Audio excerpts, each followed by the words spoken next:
Perkenalkan, nama saya Zafril Fawaz Aziz dari kelas X5, nomor absen 36. Di sini saya akan mempresentasikan tentang jamur di mata pelajaran biologi. Pertama-tama saya akan menjelaskan tentang jamur. Jamur adalah organisme eukariotik heterotrof yang termasuk dalam kingdom fungi. Berikut adalah ciri-ciri jamur. Yang pertama yaitu bersifat eukariotik. Artinya, sel-selnya memiliki inti sel yang dikelilingi membran. Yang kedua yaitu tidak mempunyai klorofil, sehingga jamur ini tidak dapat melakukan fotosintesis. Yang ketiga adalah bersifat heterotrof.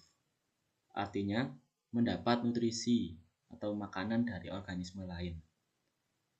Yang keempat adalah memiliki dinding sel yang terbuat dari kitin.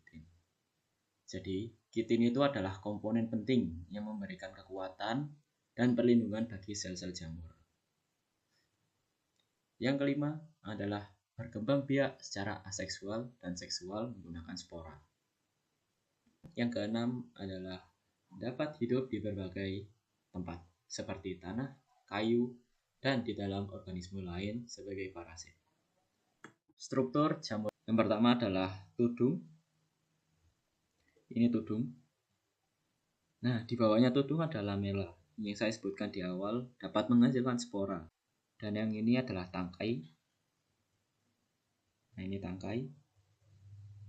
Dan di bawahnya, atau kita bisa sebut akar, ya mungkin seperti akar itu tuh disebut miselium atau hifa. Jadi nanti ada akar di bawah. Fungi diklasifikasikan menjadi 4 tipe. Yang pertama yaitu zygomicota. Jamur ini memiliki hifa yang tidak bersekat dan bereproduksi secara seksual dengan menghasilkan zygospora. Contohnya adalah jamur roti hitam. Jamur ascomycota. Jamur ini memiliki ascus, yaitu kantong yang menghasilkan ascospora. Contohnya adalah ragi. Dan jamur morel. Jamur basidiomycota.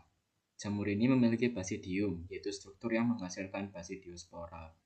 Contohnya adalah jamur merang dan jamur tiram. Jamur Deuteromycota. Jamur ini tidak memiliki reproduksi seksual yang diketahui, sehingga disebut sebagai jamur tidak sempurna. Contohnya adalah jamur penyebab penyakit kulit. Jadi, di sini saya akan mengambil contoh jamur tiram. Kenapa jamur tiram diklasifikasikan ke dalam Basidiomycota? Yang pertama yaitu adanya basidium. Basidium adalah struktur mikroskopis berbentuk gada yang menghasilkan spora seksual yang disebut basidiospora. Nah, sporanya ini dihasilkan dari lamela atau lembaran insang di bawah tudungnya. Ini tudung, ini bawahnya. Ini ada kayak lembaran-lembaran gitu. Nah, ini spora bisa dihasilkan dari sini. Nah, keberadaan basidium dan basidiospora inilah yang menjadi dasar utama pengklasifikasian jamur tiram ke dalam Basidiomycota. Jadi mengambil contoh dari jamur tiram tadi, jamur tiram memiliki siklus hidup yang dapat tumbuh di kayu-kayu lunak dan memperoleh bahan makanan dengan memanfaatkan sisa-sisa bahan organik. Tahap siklus hidup jamur tiram.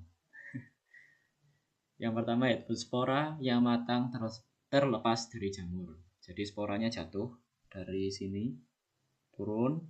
Nah, spora itu akan jatuh di tempat lembab. Ya, di tempat yang lembab. Ya, tempat lembab. Habis itu berkecambah dan membentuk hifa di sana. Jadi nanti jatuh membentuk akar. Ya, bisa dibilang akar, tapi bukan akar. Hifa-hifa menyatu membentuk miselium. Ya, itu.